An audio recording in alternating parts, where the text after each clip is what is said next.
देखिए, शराब का जो मुद्दा है वो तो है ही है, उसके अलावा गरीब ब्राह्मणों का मुद्दा है, ये भी है।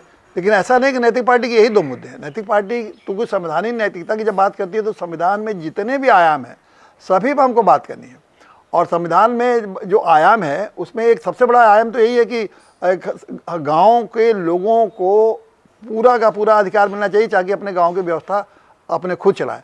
और इस चीज़ को भी हम लोग बरसों से नैतिक पार्टी इसको चला रही है। और उसको कि हम लोग 29 विभाग गाँव को जब दिया गया, ग्राम पंचायतों को पूरा का पूरा व्यवस्था उनको दीजिए, उनको न्याय व्यवस्था दीजिए, शिक्षा व्यवस्था दिए।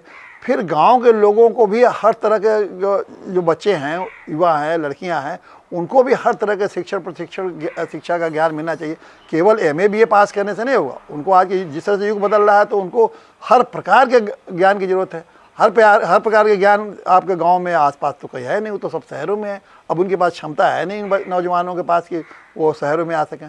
तो इसीलिए हम लोगों ने ये भी एक बहुत उसी संविधान के ही नैतिकता के आधार पर हम लोग का ये संकल्प है कि हर नैतिक पार्टी की हर 20 गाँव में हम लोग एक तकनीकी गांव की स्थापना करेंगे, जहां हर प्रकार की शिक्षा, जो तकनीकी शिक्षा है, प्रशिक्षण है, उससे जो ज्ञान जो शहर में मिल सकता है उन्हें वही गांव में बैठे हुए 10-5 किलोमीटर पे जाके वो ज्ञान मिल जाए।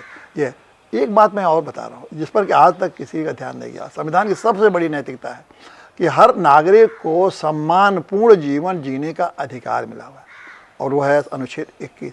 अब सम्मानपूर्ण जीने का अधिकार अगर है तो इसका मतलब जिस दिन से कोई नागरिक, कोई व्यक्ति माँ के पेट में आता है उसी दिन से उसकी शुरू हो जाती है ज़िंदगी, और जब अंत में उसका जब ख़त्म होती है शमशान का। तो हम लोगों ने जीवन के हर पहलू को जब माँ के पेट से और शमशान तक कहा कि माँ के पेट से शमशान तक जो व्यवस्था को उसके मनुष्य को चाहिए, नागरिक को चाहिए, भारतीय नागरिक को, उसको हम देंगे। और कैसे देंगे? कानून बना के देंगे, उसको हम कानूनी अधिकार बनाएंगे। अगर कोई शमशान पर जाता है तो हम कानून के अधिकार से उसको देंगे कि उसका सम्मानपूर्ण ढंग से उसकी अस्थि उसका विसर्जन किया जाए, उसके वहाँ से शुरू होगा। और उसी तरह से माँ के पेट में है तो स्वस्थ बच्चा पैदा हो, उसके लिए सारे के सारे कानून रहेंगे कि कैसे स्वस्थ बच्चा हो। उसी तरह रोजगार, नौकरी, व्यवसाय, मकान, शादी, ब्याह, इस तरह से हम लोगों ने 15 कानून की एक तरह से रूपरेखा खींची है कि 15 कानूनों को हम लोग उसमें देंगे। तो ये जो है हम लोगों ने रखा। तो एक तो ये बात है, बहुत सारे और भी हमले मुद्दे हैं जो कि बिल्कुल संविधान सम्मत हैं, और उन संविधान सम्मत को चीज़ों को हम लोगों ने वो रखा है। इसके अलावा ये जो 2 मुद्दे हैं, एक शराब, जिस तरह से लोग परेशान हो रहे हैं, खास करके गरीब लोग, गरीब महिलाएं, उनकी ज़िंदगी को तो हम सुधारेंगे। चाहे हम लोगों ने संकल्प लिया है कि शराब के मामले में अब गरीब, खास करके गरीब महिलाओं की ज़िंदगी को बर्बाद नहीं होने देंगे, न उनके परिवार को बर्बाद होने देंगे, न उनके बच्चों को बर्बाद होने देंगे, और न समाज को बर्बाद होने देंगे। तो एक तो ये मुद्दा। दूसरा, गरीब ब्राह्मणों के मुद्दे को भी हम लोग नहीं छोड़ेंगे। देखिए, वोट की राजनीति में क्या करते हैं कि कोई राजनीतिक पार्टियां ये समझती हैं कि अगर मैं गरीब ब्राह्मणों की बात करूंगा तो अन्य जात के लोग नाराज हो जाएंगे। अरे भाई, जात का यहाँ सवाल ही नहीं है, ये तो एक संवैधानिक दायित्व है।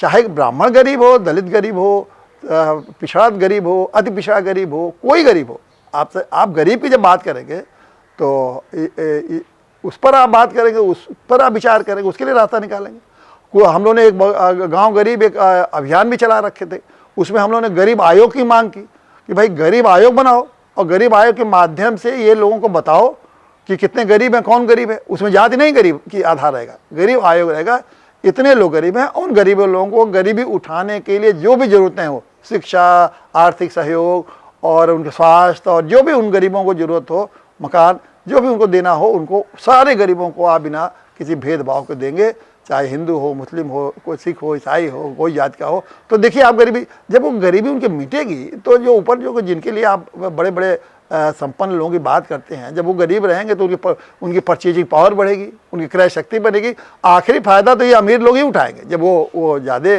पैसा उनको मिलेगा, वो ज़्यादा पैसा खर्च करेंगे, तो फ़ायदा तो ये अमीर लोग ही उठाएंगे ना। ये लोग नहीं समझते, वो सोचते हैं कि अमीर लोग उनका शोषण करके हम ऐश करें। ये हम नैतिक पार्टी नहीं होने देगी, क्योंकि शोषण न किया जाए, ये भी एक संवैधानिक एक मुद्दा है। निर्देश है, ये भी संवैधानिक नैतिकता है कि आप किसी भी का भी शोषण नहीं कर सकते। तो ये जो आप सवाल, पूरी राजनीति देखिए कैसे क्या हो गई, पूरी राजनीति जात जात, हिंदू मुस्लिम, ये सब राजनीति हो गई है।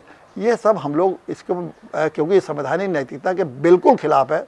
और ये जो लोग संविधान कहते हैं ना, ये संविधान कहने से नहीं समझ में आ जाएगा कि संवैधानिक नैतिकता क्या है। संवैधानिक नैतिकता संविधान को पढ़ने, उसको समझने से आएगी। और ये मैं तो दावे के और गारंटी के साथ कहता हूँ कि कोई भी राजनीतिक पार्टी उत्तर भारत में ऐसी नहीं है जो कि संवैधानिक नैतिकता को समझती है। वो केवल संविधान करके राजनीतिक मुद्दा उसको बनाते हैं। नैतिक पार्टी संविधान के एक एक पहलू को समझ के और जहाँ ज़रूरत होगी वहाँ कानून बनाएगी, जहाँ नहीं ज़रूरत है कानून बनाने की तो लोगों को सरकारी तंत्रों से उनको लाभ पहुँचाएगी। और जैसे भी हो, किसी भी तरह से हम गरीबी को मिटाएंगे, गरीबी को मिटाना है हमको, लोगों का जीवन स्तर उठाएंगे, गांव सरकार बनाएंगे। ये सब हम लोगों के चाहे, और उसी तरह से हर जातियों का, अभी ब्राह्मणों की बात कर रहे हैं, कल हम दलितों की बात करेंगे, परसों मुस्लिम की बात करेंगे। इस तरह धीरे धीरे हम लोग गरीबी मिटाने का संकल्प लेके इस मैदान में राजनीति में हम लोग आए हैं। और ये सबसे बड़ी नैतिकता मैं समझता हूँ आज के दिन, जिस तरह से गरीबों को आप भिखारी और उनकी हीन दीनबाना में उनको पहुंचा दिए हैं, तो मेरे हिसाब से सबसे बड़ी आज के दिन में यही मुद्दा है, गरीबी मिटाओ। ब्राह्मणों की गरीबी, जो गरीब ब्राह्मण है उनकी गरीब न हो, उसको रोको। महिला जो परेशान हो रही है, घर में जीना उनका मुश्किल हो गया है, उसको महिलाओं को जीने का अवसर दो ताकि वो भी सम्मानपूर्ण जी सकें। और उनके बच्चों को शिक्षा दो, मिल सके, वो भी एक सपना भारत में एक सम्मानित नागरिक के रूप में एक सपना दे सकें। ये उद्देश्यों के लिए नैतिक पार्टी समझ लीजिए कि ये कार्यरत है। और मैं समझता हूँ कि जनता का समर्थन मिलेगा तो हम लोगों को हर तरह का जनता, पूरी जनता समर्थन कर देगी तो लागू करेंगे। और तब दिखेगा कि उसी दिन प्रदेश तो स्वर्णिम प्रदेश बनेगा ही, देश भी स्वर्णिम देश बनेगा।